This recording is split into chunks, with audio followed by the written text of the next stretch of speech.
Independence Blue Cross Monday Night Kickoff Show, a weekly broadcast that breaks down each Eagles game better than anyone else. The Independence Blue Cross Monday Night Kickoff Show is broadcasting live from the Great American Pub in Conshohocken and is heard on both 1490 WBCB and 107.3 FM and is brought to you by the Great American Pub, Independence Blue Cross, Penn Community Bank, Fogo de Show, and Hand and Stone Spa. We now go live to the Great American Pub in Conshohocken for the Independence Blue Cross Monday Night Kickoff Show.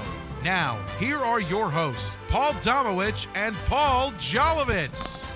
And welcome, everybody, to the beautiful Great American Pub in Conshohocken, PA, on this snowy Monday, site of the Independence Blue Cross Monday Night Kickoff. I'm Paul Jolovitz, along with Mr. Paul Domowitch, who came from South Jersey.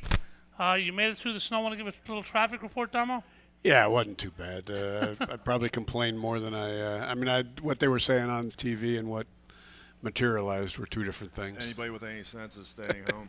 Yeah. Well, it was the fastest time I made getting up here because nobody's on the road. Yeah, nobody's on the road. Everybody expects Armageddon. Our guest tonight really had a problem in this terrible, frightful blizzard from Lackawanna, New York. That's Buffalo, folks. I don't think 2 or 3 inches really changed Mr. Mike Mamula's day. How are you, Mike? I'm great. Thanks for having me. How much does Buffalo freak out at this particular type of snow that we had today? It's another day. Another day. It's beach weather. Beach weather. Well, we're at the beach, and the Eagles qualify for the International Surfing Invitational. As you know, next week they'll play the Packers, having beat the Giants. Here's Damo. We're here to talk about the Birds, the playoffs, everything about the playoffs and the season. Give me your first impression after they won a meaningless game yesterday. Saquon, of course, didn't play. In my opinion, the most overblown story ever. I don't know if I can say anything ever surprised me less than Saquon not playing. Give me the one thing that you brought out of yesterday's game. Well, I mean, they got some guys that needed some snaps and got them. I mean, Dotson, their number. How about Warren Burks? Yeah. 88 tackles with a 17. And missed another 15. So.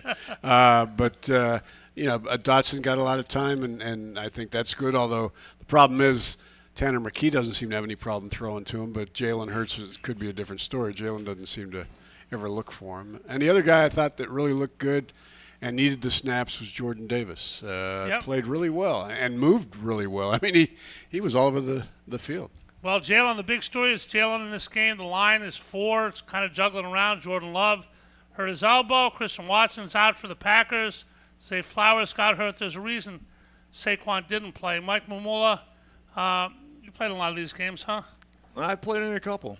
What do you take out of a game that's meaningless? You ever sit on the sideline? Eagles were a pretty good team in your 5 years here. What was it like, and what's it like playing out the string, waiting for the playoffs? Well, it's a waiting game. You know, you're just sitting around and you're actually enjoying it if you're not playing it because you get that extra week, and then that Monday, Tuesday, Wednesday you don't feel like you've been in a car crash. So that's always fun. Well, a lot of car crashes yesterday. Jeffrey Lurie got his 300th win as an owner. Of course, Jeffrey Lurie bought the team in '94, right before you came here. I was his first pick. First pick of Jeffrey Lurie, yeah, that's right. Yes, sir. '95 draft. Yeah. What are somebody said to you from Beijing, tell me about Jeffrey Lurie in 100 words or less. What would you say? He listens to his staff. Mm-hmm. You know, when he first got here, it seemed like he was trying to go on his own a little bit more. But then after a while, he wised up and he has the professionals take care of business. Yeah, him and Joe Banner initially were kind of like in that draftnik mode. They were stopwatches at the first couple combines, and then he realized that that's not how you do things. And it's amazing, you know. I mean, he bought that team for $187 million, which at the time people are calling him stupid. Yeah, not now. Now it's I think the price is for $5 billion, $5.4 billion. Way more. Yeah. It's worth whatever somebody's going to pay for it, obviously. Yeah. And the last team went for $6.05 billion, and that's a lot of money. Yeah. And that's $6.05 or whatever, Mike. The Eagles are now in the playoffs against the Packers, a rematch of the opening game in Brazil. Yeah, it's funny. That seems like it was a million years ago, doesn't it? It did. It was a home game. Home game in Rio. So we get an extra home game against them. See, it all worked out. Yeah, extra home game and Rematch. life works in strange ways sometimes. Guys, the Packers, in my opinion, you got to respect everybody. I always say fear no one, respect everyone. But the Packers are getting a little too much respect from me. I mean, again, the Eagles can't take them lightly, obviously, because they're a good team. But 0-5 against the Lions, the Vikings, and the Eagles. They've beaten some decent teams, but 2-5 against playoff teams. Are they over-respected, Damo? What is it about the Packers that sends everybody into a frenzy other than last year's playoff win over a terrible Dallas team? Well, I mean, they're a good team. They're 11-6. They've got a good quarterback, a good running back, a good defense, but not great. I mean, given the fact that it was either them or Washington that the Eagles could have played, I think the Eagles are in a good situation here. I mean, Green Bay is not as hot as Washington is right now.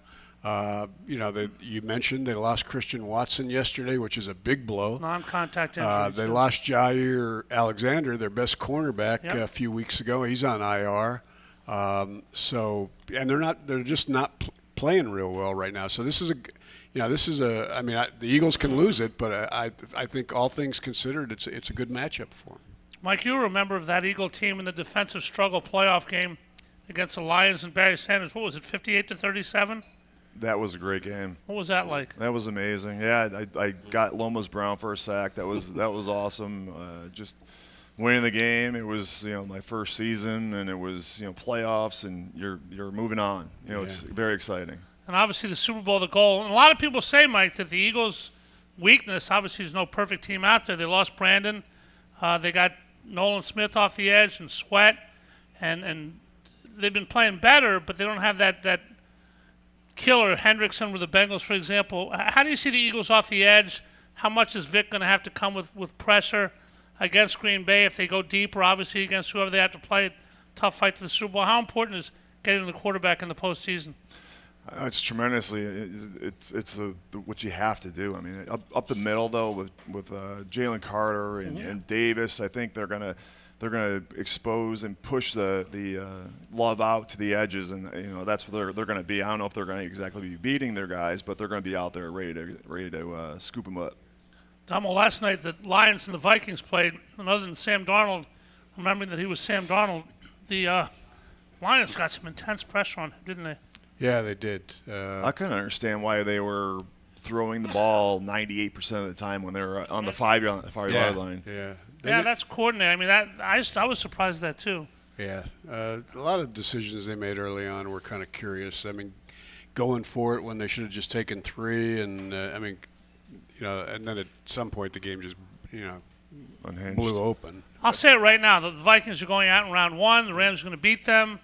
It's at L.A. I don't think Sam Darnold in a road playoff game with a lot of pressure on him is going to meet the challenge. I don't think the Vikings team is going to meet the challenge. I think the Rams are a pretty good football team. Guys, are you Mike, you scared of anybody? Scared of no one, respect everybody? Who in the NFC other than Detroit, obviously, would you worry about? The Eagles are obviously the 2 seed. Can anybody at home other than Detroit? Anybody frighten you at all? To your point, I think Detroit's really the only one that's firing in all cylinders at this point. Yeah, I agree. The only team that kind of, if I'm the Eagles, I'm hoping they don't end up with in the second round is Tampa Bay. I don't know why. I look at Tampa Bay and they look. Yeah. Kryptonite. Simple as that. Todd Bowles has Jalen's number for whatever reason. I know. What does he do? Well, because he blitzes. He just blitzed the hell out of them. But, they've handled the blitz some other times. Baker Mayfield, he's hot and cold. But I think, that would be the matchup I do not want to see if I'm them in the second round. Well, anything's possible. The Eagles, as a 2 seed, will play the highest remaining seed in the second round, while the Lions get the lowest remaining seed. Detroit is pretty good. I mean, Detroit lost their whole defense, Mike. Aiden Hutchinson, not their whole defense, but lost another corner last night. Anzalone came back, though. Was Anzalone Dick Butkus? It looked like it last night. Yeah, it seemed like it was. They were firing in all cylinders on defense. I mean, you look at Hutchinson on the sideline. You're like, what would they be if they had him? It's scary. Tom, were Andrew Van Ginkel and Alex Anzalone the same person? One has more hair, I think. A little bit, not much. They have the flowing locks. They sure do. All right. Eagles yet choking. Bless you. What the Giants did. Saquon Barkley, 2,000 yards, didn't play yesterday. Obviously ready for Bear. What's the thing that Saquon Barkley gives the Eagles the most of that would put fear in other teams, other than jumping backwards over your safeties? Well, I mean, with him, their run game is the most dangerous in the league. It'll be interesting against Green Bay. Green Bay's a decent run defense. I think they're ranked like 7th right now against the run. But it's with that offensive line blocking. I mean that's critical.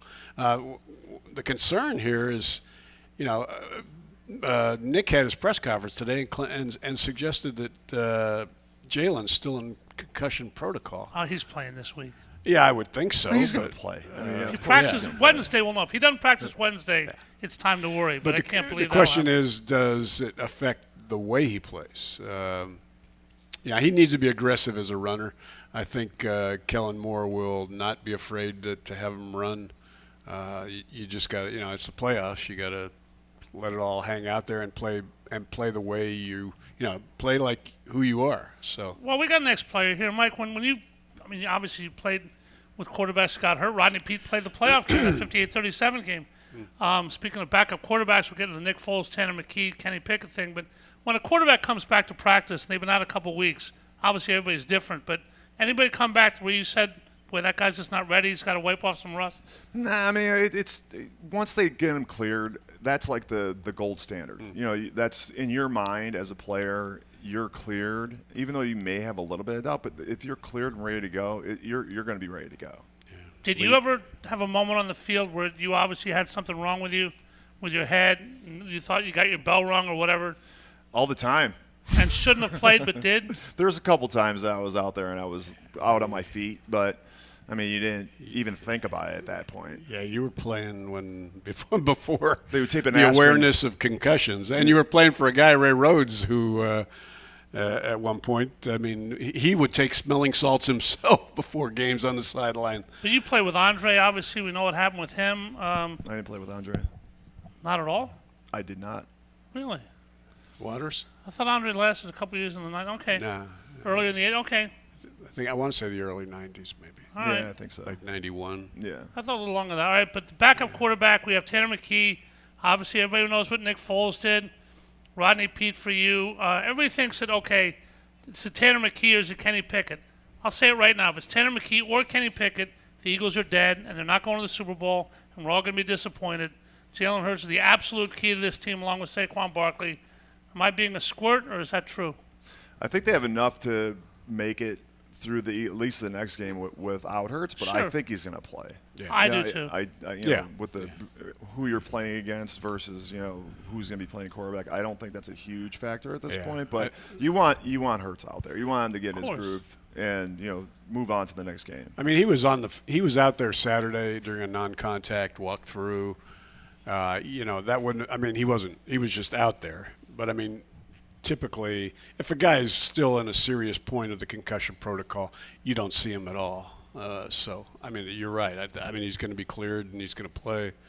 What was it going to be, 3 weeks? 3 weeks. 12 downs in 3 weeks. And obviously you have Kansas City. The whole thing with not playing people yesterday, Nick has a situation where his team's not getting a bye.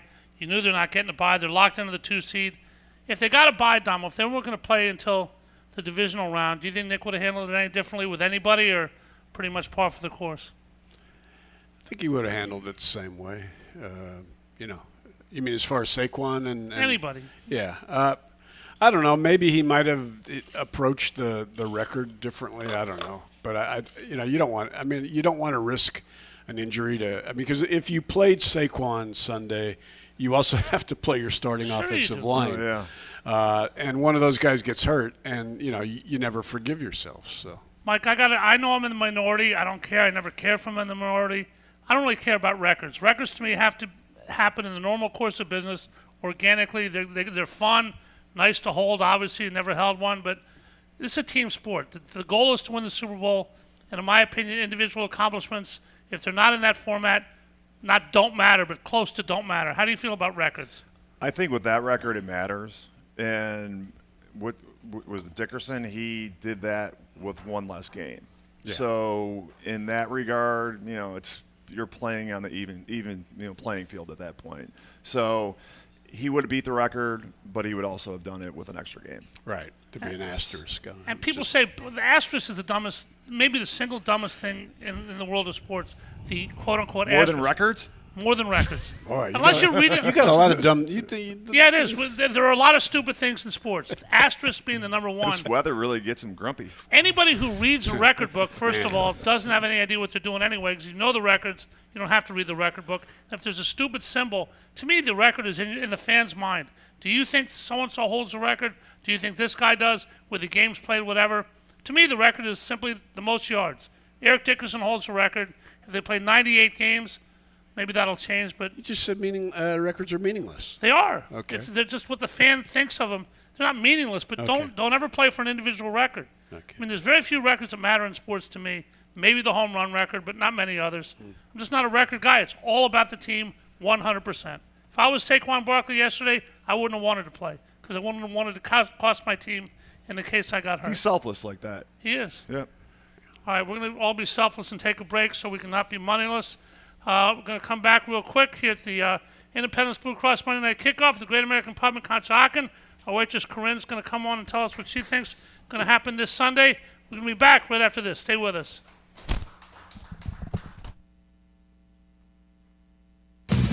Since 1991, the Great American Pub in Conshohocken has been offering an authentic and memorable experience for guests looking to dine in or enjoy the bar and nightlife. Located at 123 Fayette Street in Conshohocken, the Great American Pub has all your craft beer selections and some of the best food options anywhere. While you're there trying their buffalo chicken spring rolls or Maryland crab cakes, enjoy your favorite sporting events on their numerous televisions surrounding the bar. Visit them at 123 Fayette Street in Conshohocken or learn more online at thegreatamericanpub.com. At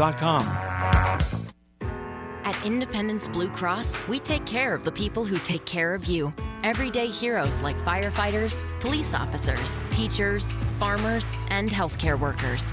Doctors and hospitals across the region have IBX, and they know what it means to have reliable access to care. So whether you're saving lives or just trying to live a healthier life, count on IBX, the region's #1 health insurer for 85 years. Learn more at IBX.com. A truly unique dining experience awaits you at Fogo de Chão. Fogo de Chão awes patrons with their history and tradition of authentic Brazilian steakhouse, offering many cuts of decadent fire-roasted meats prepared over an open fire and served tableside by trained gaucho chefs. Fogo de Chão, 1337 Chestnut Street in Center City, Philadelphia. For reservations, go to www.fogo.com or call 215-636-9700. Head out to Dion Square, located at South Oxford Valley and South Olds Boulevard, to get all your essentials in one place, with the following businesses ready to serve you: Pat Dion Beverages, CVS Pharmacy, Hair Cuttery, Smile Culture Dental, Biomat, Liberty Auto Tags, Pennsylvania Fine Wine and Spirits, Lee's Hoagie House, R&J Smoothies and Juices, AutoZone, and First National Bank and Trust of Newtown. Make Dion Square your one stop for all your shopping needs at South Oxford Valley Road and South Olds Boulevard in Fairless Hills. The holidays for me represent another year to celebrate with my family. I'm thankful for the Prostate Cancer Foundation, for my family, for my doctors. This holiday season, put talking with your doctor about prostate screening at the top of your list. Want more info? The Prostate Cancer Foundation is a trusted resource and community. Go to pcf.org to learn more today. Remember, it's your life. We now return to the Great American Pub in Conshohocken for the Independence Blue Cross Monday Night Kickoff Show. Once again, here are your hosts, Paul Domowitch and Paul Jolovitz. All right, thanks. Back here at the Great American Pub. Kevin Riley will be here next week. We'll be here as long as the Eagles go in the playoffs, either the Monday after they lose or the Monday after a Super Bowl win. Kevin Riley, Coach Vermeil, who's rehabbing from back surgery. Our next two guests. Want to wish everybody a Happy New Year, probably the last time this year. Happy, healthy, and safe New Year, and many, many more. Mike and I, unfortunately, were at the same event last Thursday, the funeral of another guest of ours last year, Bill Berge. I know you never played with Bill, Mike, but when you think of Bill, what do you think of? He's ever since I got in town, he was always super nice to me. We're both from Buffalo. Yep. And his family, I got to know I still know his son Jake pretty well. Great family, his wife Mickey. So yeah, it was a blow. Yeah. A real blow. You know, it's an indication of how much a guy like him was loved, and also an indication of this franchise's, the way people are in it. That, I mean, players that didn't play with Bill were at his funeral, and guys that younger guys, older guys, because it all feels like family with so many of you. It does. It's a big family. Unfortunately, Mike lost your dad shortly after Bill passed away. Our condolences to that. Yeah, appreciate that. Obviously, life goes on. Tom, let me throw something at you. Tanner McKee, obviously not everybody's going to be Nick Foles and walk through the Super Bowl. You got to have Jalen, maybe not to win a game, but logic would say to win a Super Bowl and go through Detroit. Tanner McKee's going to get some looks this offseason. A lot of teams need a quarterback. He hadn't played very much. His skills are fairly obvious, but what he can do under pressure, under a season, once he's adjusted to it, can readjust. What do you think they get for Tanner McKee if they decide to deal him this offseason? I wouldn't. I mean, I'm not going to say he's untouchable, but you're not going to get enough. He's got a lot of promise, and I'd try to hang on to him. Could you get a 1? No. I think you might be able to. No. A 1? Yep. Are you serious? I think teams are very desperate for quarterbacks. No, they'll get one in a draft. They don't need to give up a 1. Not so sure that would happen. Quarterbacks go for prices that are so ridiculous. You cannot give up a 1 for a guy that was drafted in the 6th round and has thrown 10 passes. I mean, that's. Well, I like the guy a lot. I think he should be the backup quarterback this week. He won't be probably, but you're not going to give up a 1. AJ went for a 2. And that was when quarterbacks weren't as highly valued as they are now. That trade is considered one of the dumbest in the history of football. Maybe, a second-round pick for AJ Feely, who was a backup here. It all depends on supply and demand. Mike, you're in the business world now, obviously. You understand supply and demand. It doesn't matter what makes sense. It matters how desperate somebody is, doesn't it? Yeah, I mean, I don't think he's going to get a 1. I don't think they will either, but I wouldn't rule it out. Totally would not rule it out. I mean, if they got a 1, obviously you go for it, but I think they'll get I'll bet you any amount of money, but I think they would get at least a 2 if they put him out in the market. No, but good for him that we're having this conversation. Yeah, it is. A lot of people think Kenny Pickett. I don't think there's any comparison. I like the kid a lot. It's a small sample size, but he's looked good. He made some passes yesterday that also weren't very good, but I think he's got a good future ahead of him if he's working with people that can keep developing him. So why was he a 6th-round pick? What Why was him Tom down? Brady a 6th-round pick? Well, something obviously didn't resonate with people that slid him down to 199, 188, I think, in Tanner's case. Mike, when you see Tanner McKee, obviously you're not looking at Lamar Jackson, Josh Allen, to name a couple MVP candidates, but what does he lack that in the draft cost him? To be honest with you, I didn't really watch the game, so I don't have an opinion. One thing that hurt him is, right now, just about every quarterback that's going early has mobility. Tanner McKee's not that. He's a pocket passer essentially, which is kind of becoming a dinosaur. Lost art, yep. Yeah, so I think that was part of it. I didn't follow his career closely at Stanford. I saw him in a couple games, and he looked good. He can throw the ball well. He's got a strong arm. Not a lot of teams saw him as a guy that was going to step in and start right away. So that's kind of why he drifted into the 6th round, I guess. Well, so you know what I mean? Nothing's ever untouchable no matter what. You always listen and see what you get, and we'll see whether Tanner McKee gets offers in the offseason. Obviously, the sample size is very limited. The Giants today announced that Brian Daboll and Joe Shane will be back, to the delight of Eagle fans. I don't think there's a living human being who could coach that team into the postseason. With Damo, John Mara, who's become obviously famous with Saquon's commercial and his line on Hard Knocks about not getting any sleep. Why the hell did they do what they did, and why are they bringing Daboll and Shane back? It's just a screwed up organization right now. You think? Yeah. Mike, Giants or Jets? Worst organization? I think they need to blow up the building. Which play building? somewhere else. Both of them? Where they play. Well, They could. the Jets are talking about hiring, or at least he's interviewing Rex Ryan, for God's sake. Rex Oh my Ryan God, they're going to dust him off. And what's his name? The Eagles' assistant GM. They're interviewing for the GM, Alec Hallaby. Yeah. Joe Douglas already was there. Rex Ryan. Alec is a nice guy, and he's a great analytics guy, but he's not a football guy. Well, maybe that's why the Jets are where they are. I mean, yeah.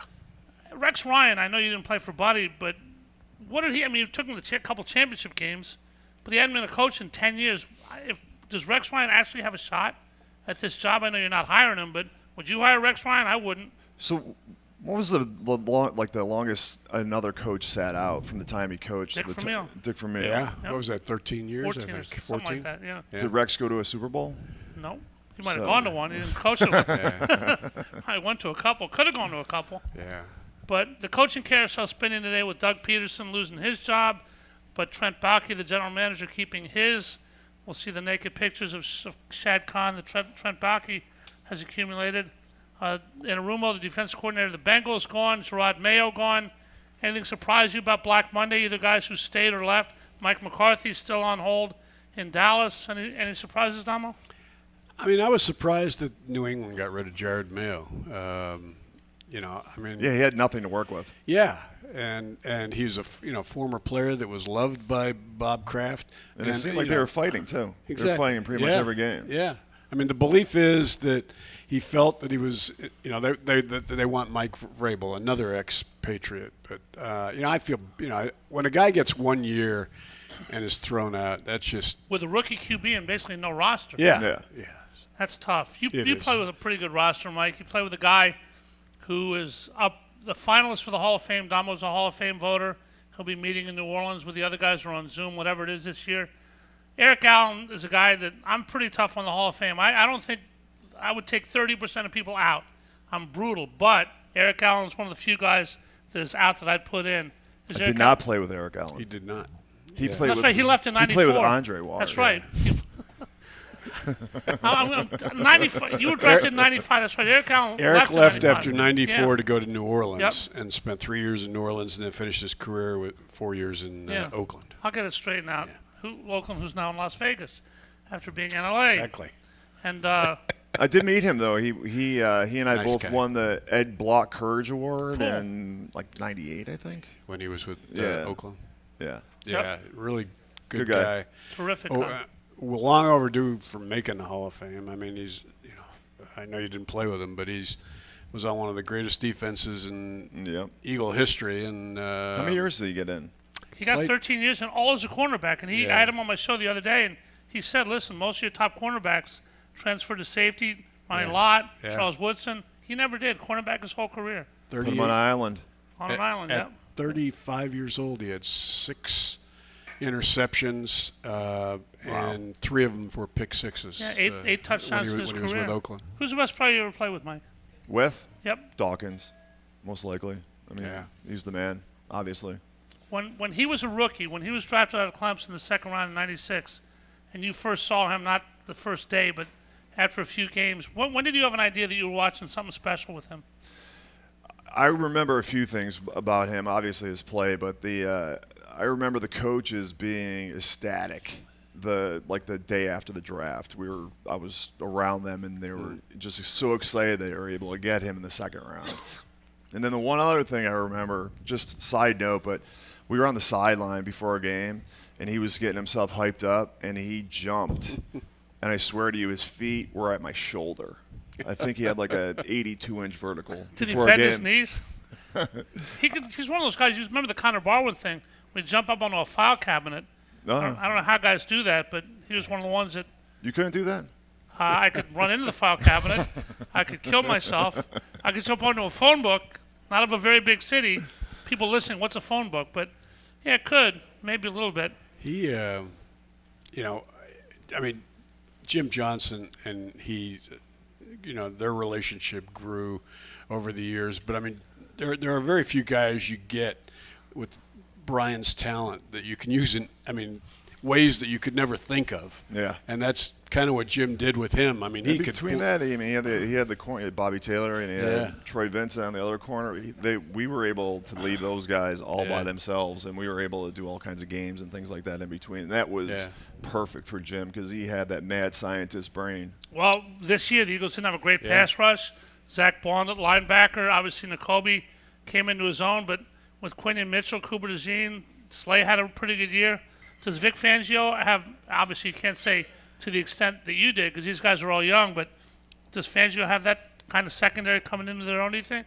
I hope so. Yeah, it seems as though. I mean, they're locking people up, and it's great to see. I mean, there was the one game that they had. It was like the light bulb. It was like the third or fourth game. It was when DeJean started, October 7th or 8th. After the fourth game was right before the bye, and then they came back after the bye, and it was like suddenly things had changed. Yeah, the first couple of games, it was like, what's going on with the defense? And then all of a sudden, then next thing you know, they're just locking everybody up.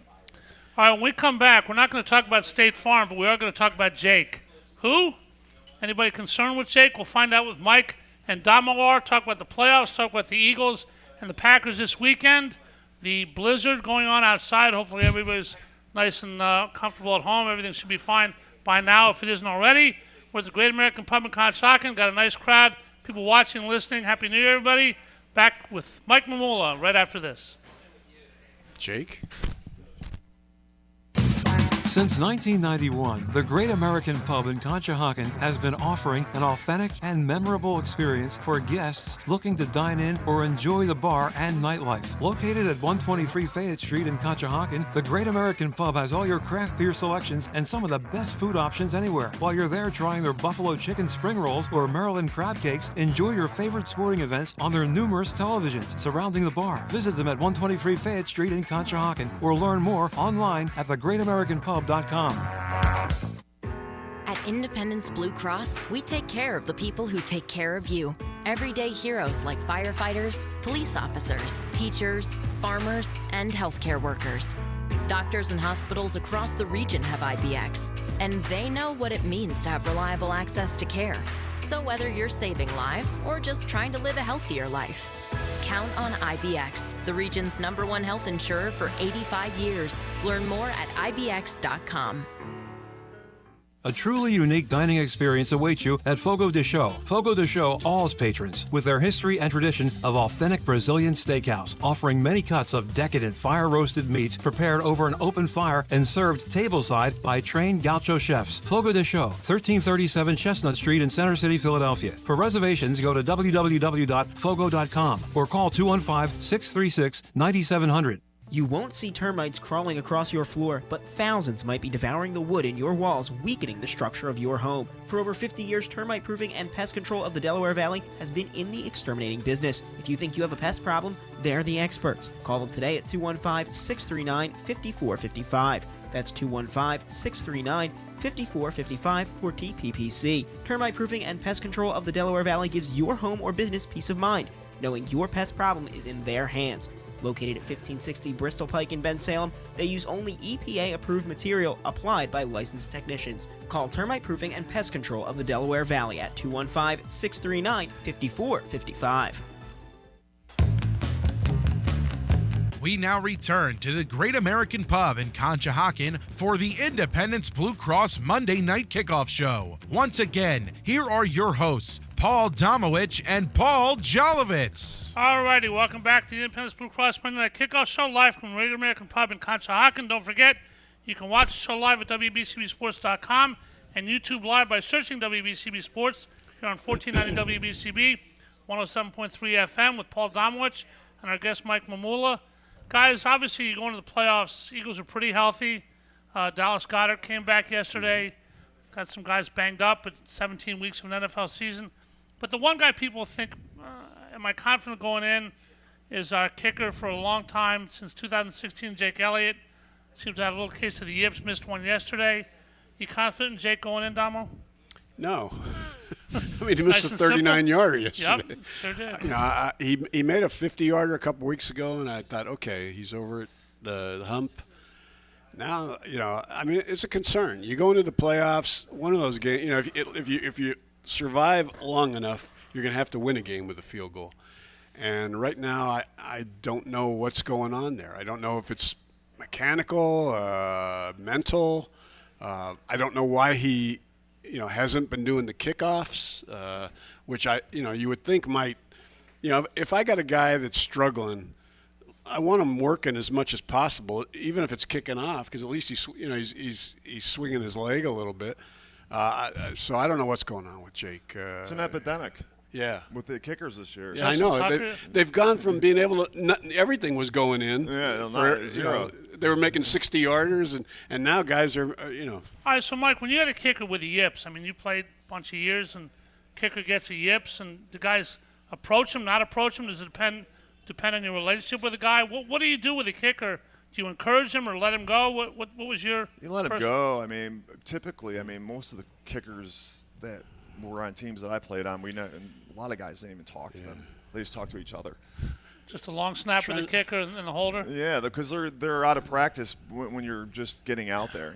They're going to play some golf. Trying to think, late '90s, Paul McFadden, was that who their kicker was? No, he was done. No, we're all missing Mike's teammates here. David Akers, at okay, the end. David, right. Boniel. Chris Boniel. That's right. Yeah, the Dallas game in Yeah, 97. Hutton. Yeah. With that great hold. Nice hold, yeah. David was pretty good. David ever go through a period where he just couldn't hit anything? I think he was pretty consistent. I think he did well there. Well, you can't get a new one now, Tom. You can't bring a kicker in. No, you can't. Not that they should or would, but. No, and plus, if you did, it would screw him up completely. So, you just hope. I'm sure they're just hoping that he, either they don't need him a lot or it's all going to come together and it'll be like nothing happened. One thing we saw yesterday, which is interesting with the backup quarterback, not Kenny Pickett, but Tanner McKee, although with Pickett the week before, is Johan Dotson suddenly came out of the witness protection program and caught a couple balls. Mike, is that because he was getting open yesterday or because Jalen doesn't go through his progressions enough? Johan Dotson played a lot with Jalen on the field, but really never caught a pass. Well, you also got to consider that the other receivers didn't play. That of course he didn't, but I'm saying this. So he was the number one. Yeah, he wasn't the third read. Yeah, he was the first read. But still, most third receivers, even with two great ones on the team, get a ball now and then. Does Jalen go through his progressions enough? Why hasn't Dotson become more of this offense with Jalen in? That's a good question. They're doing well without that happening. So it seems that if it's not broke, don't break it. Yeah, I've felt all season that the one problem, they don't spread the ball around enough. They've got probably the best wide receiving tandem in the league, maybe next to the Rams. Cincinnati.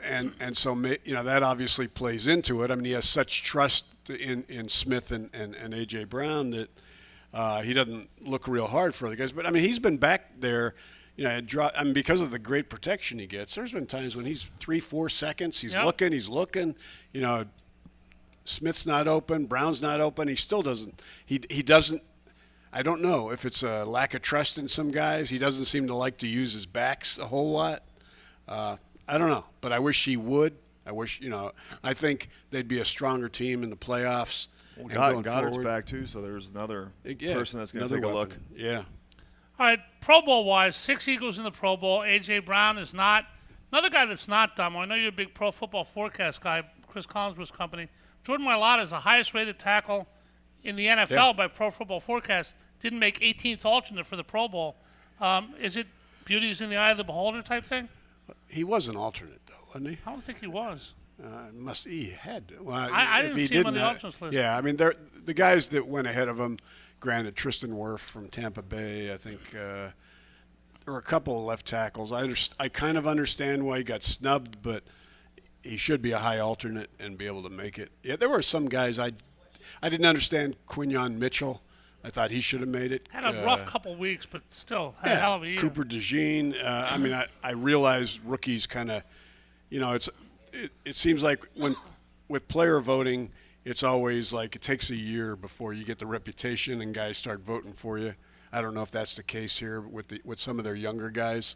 But DeJean and Mitchell are going to be regular Pro Bowlers at some point in their careers here. Slay, CJ, GJ had a hell of a year. Here's a little math question for you, Mike. I'm Mike Mamula. During my career in the NFL, was held on what percent of the plays in which I played the edge? Half. Not every play? 50%.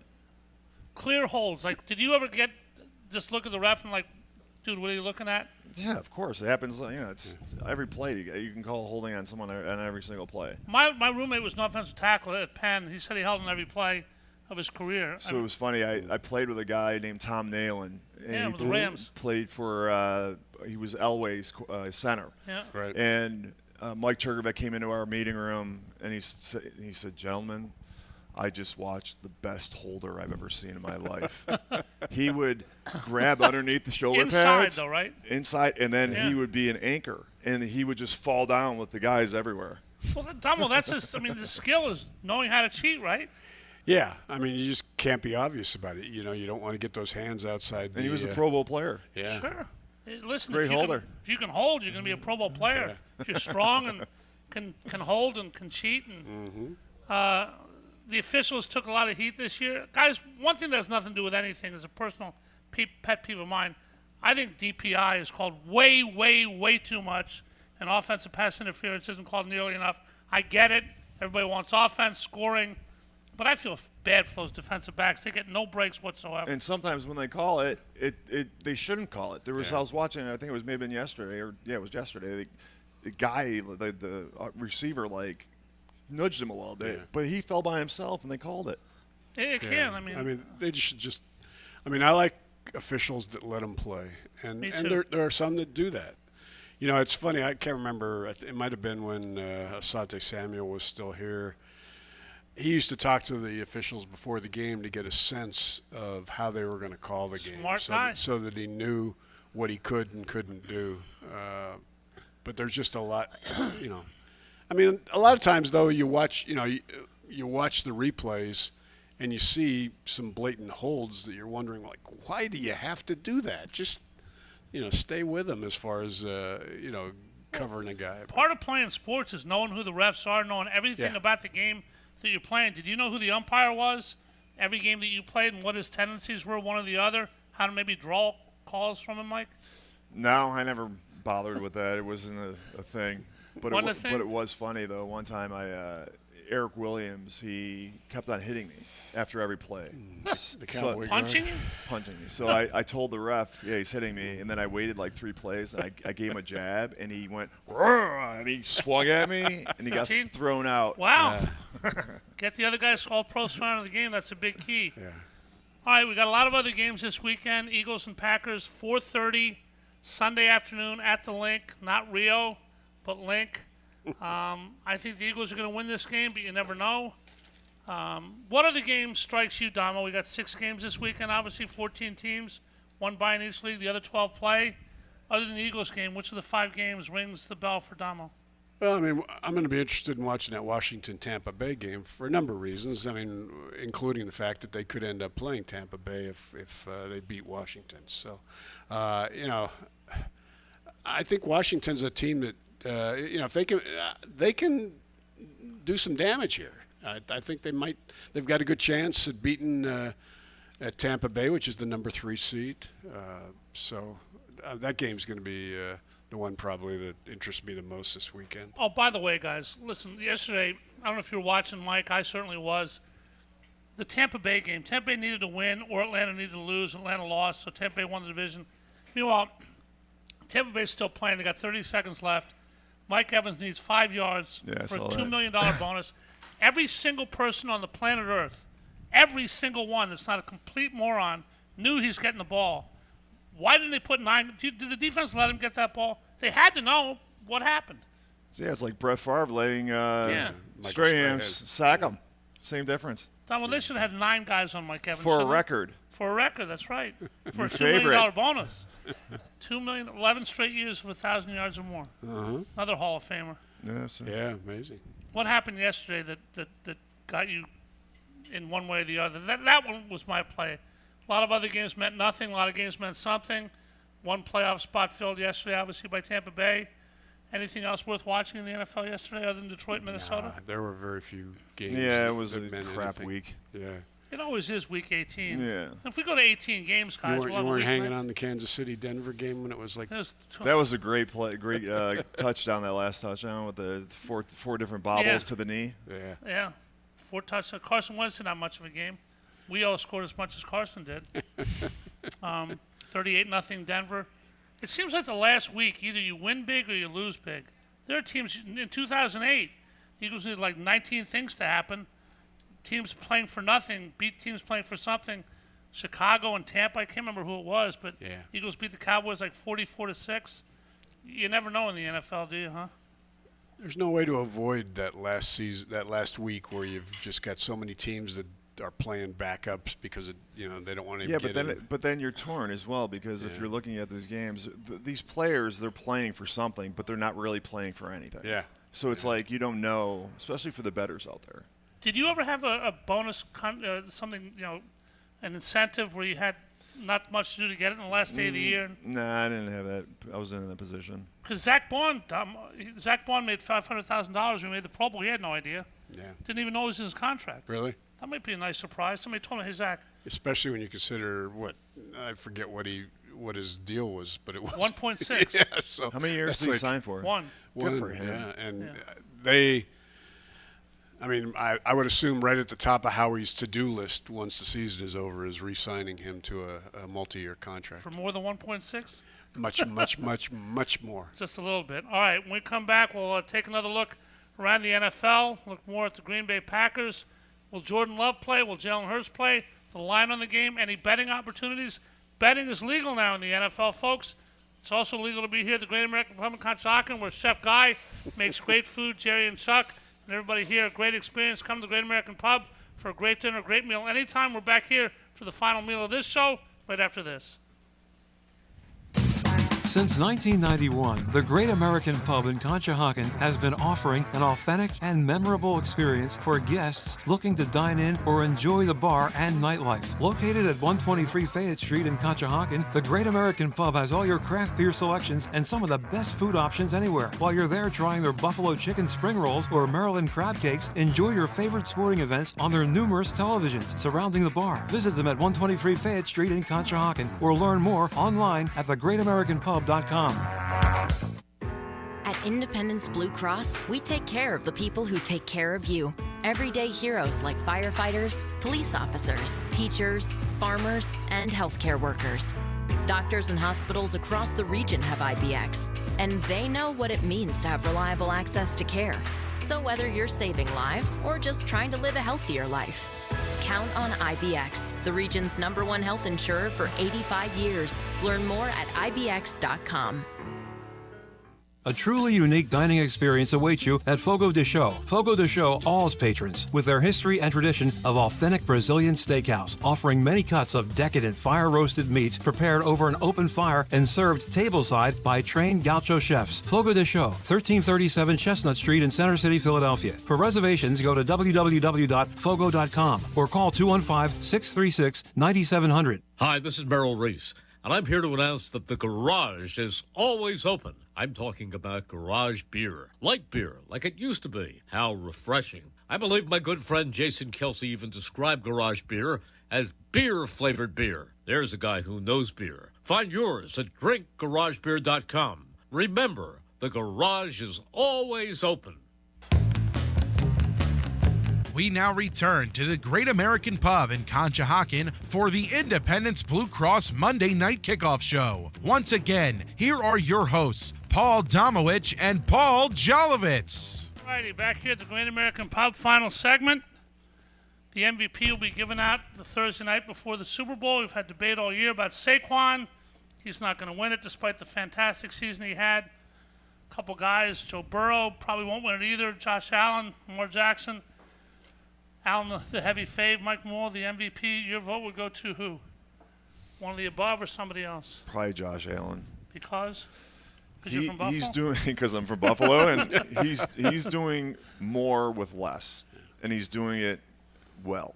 I mean, he's I mean, but you can make that same argument for Lamar Jackson. Yeah. I mean, he's just insane with the numbers. I mean, this is probably I like as far as the MVP voting. I think this is probably the closest it's been in a long time. There are a lot of people that could have it. But do you guys get ticked off about the quarterbacks always winning? I mean, there could be an offensive guard who has the year of years.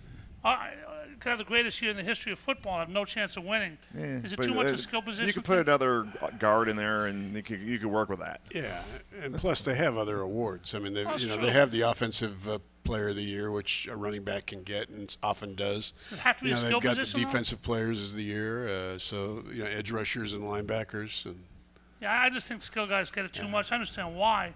Who would your MVP be, Damo? I mean, Josh Allen, or I'm going to say Lamar Jackson. I mean, like Mike said, his numbers are insane this year. Breaking every record. Yeah, the question is, do some people some voters going to say, well, he's got Derrick Henry this year?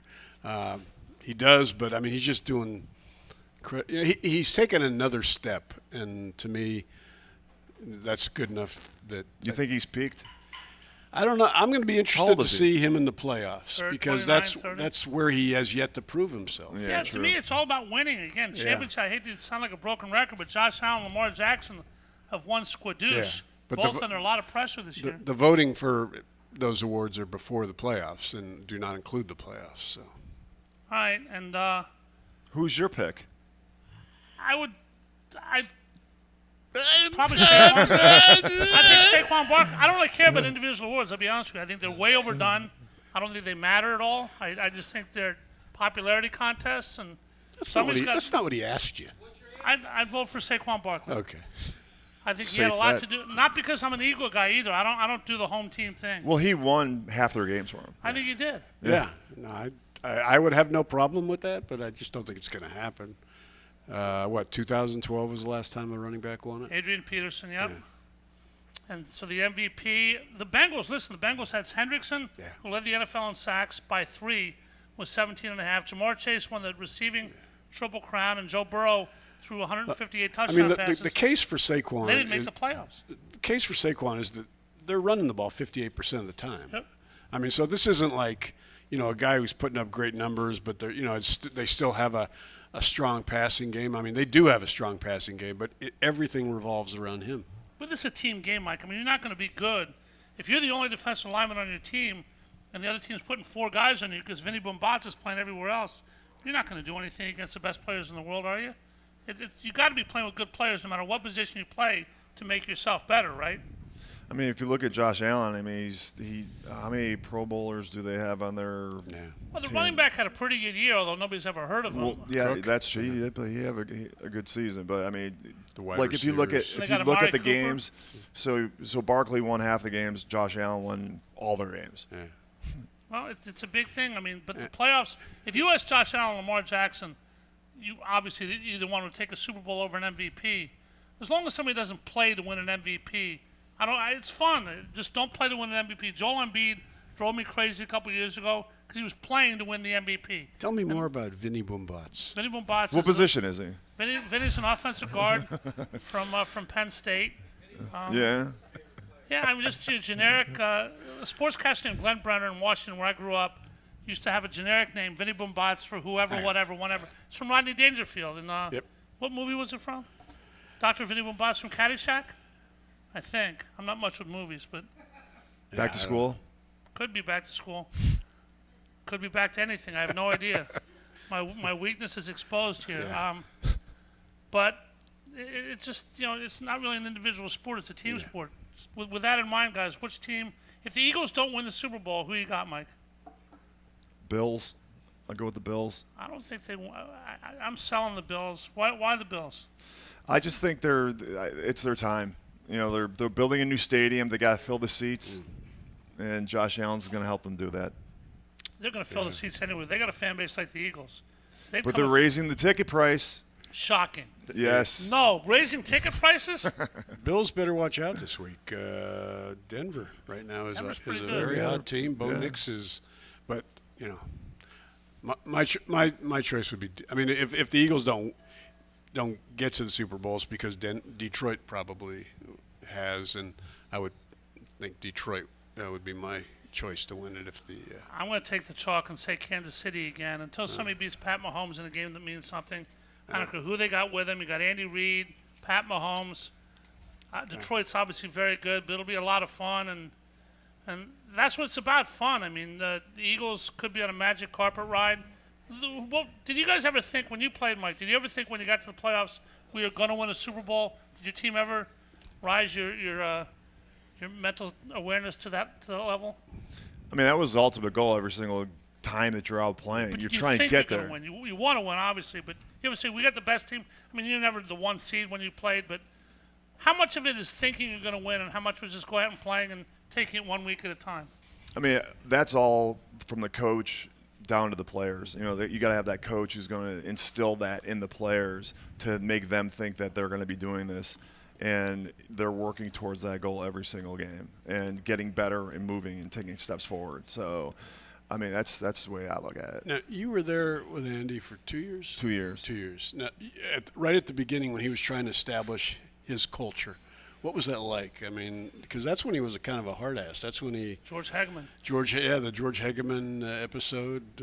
He was a mix of coaches that I had. So I had Tom Coughlin, right, who was the ultimate,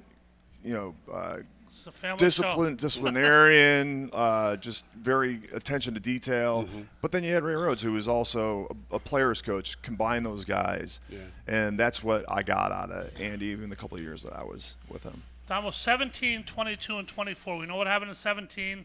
We know what happened in 22. Does this team have the best shot going in of those three teams? How do you rate them against the other two Eagle teams from recent vintage? My only question is, I mean, their defense is really impressive. Out of nowhere. It's just that they're young, and you don't know how young reacts when it's when under pressure in a playoff situation. So we're going to find out.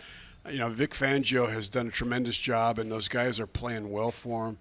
I mean, talent-wise, this team it probably is the most talented of all those teams you mentioned, 17, 22, and this year.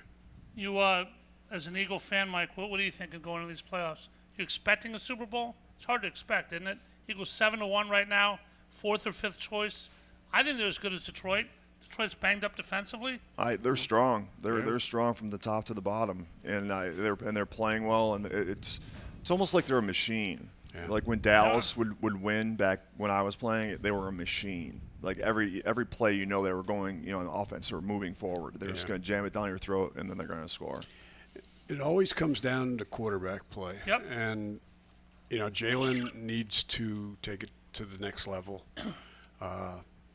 So we'll see. I mean, even though this is Saquon's team offense for the most part, I mean, they still need Jalen to step up and make big plays. I think both Jalen. I think Jalen Hurts obviously on offense. I think if Jalen Carter can be a game wrecker on defense. It's fun to watch. It certainly is. I mean, he is one type. I'm not sure he's Aaron Donald yet. Obviously not Reggie White. Those are ridiculous comparisons to make early. But who's the best tackle you ever played with, Mike? D-tackle? D-tackle, yeah. Here? Yep. Well, anyway. There's not one that really stands out, I guess, than the rest. Does Jalen stand out when you watch him? Do you think this guy is special? Oh, yeah. He's got that low center of gravity. He's got like that Warren Sapp body where it's, he's getting underneath people, which is what you need to do in that position. You got low man wins. Yeah. Wanted to ask you about the two young edge rushers. Jinx Hunt, the rookie, and Nolan Smith, who's kind of stepped it up this year. When you've watched them, what have you seen? They're playing well. They're young though, so you gotta get those snaps underneath your belt, and you gotta they have the motor, they have everything, and they have the good players around to support them. So I think they're gonna do well. A young defense. Vic Fangio has propelled Kellen Moore interviewing in New Orleans. Pretty young offense as well with some veterans. It all starts this weekend, Saturday or Sunday at 4:30. Eagles and the Packers. They could play anybody except Detroit in the second week, and should be a fun ride, Dom. Let's be here along the way with Kevin Riley next week and Coach Vermeil, and thank Mike Mamula for tonight. Mike, best of luck and all good things. Yes, sir. Dom, let's do it again next week. You betcha. All righty. Go Eagles, everybody. Eagles in the playoffs. That's what we play for. We don't play, they do, but we watch them. Chris Hermers produced this fine program. Gus Barber Unfortunately, he's a Michigan fan, but he's still living back at the station. Thank you, Gus. Happy New Year to everybody. I'm Paul Jolovitz for Paul Domowitch and Mike Mamula from the Great American Pub in Conshohocken, the Independence Blue Cross Monday Night Kickoff. We'll be back next week. Thanks for being here this week. See you later, and go Eagles! Go Birds! You're listening to 1490 WBCB and on your FM dial at 107.3 W297CL Levittown. There's no place like home.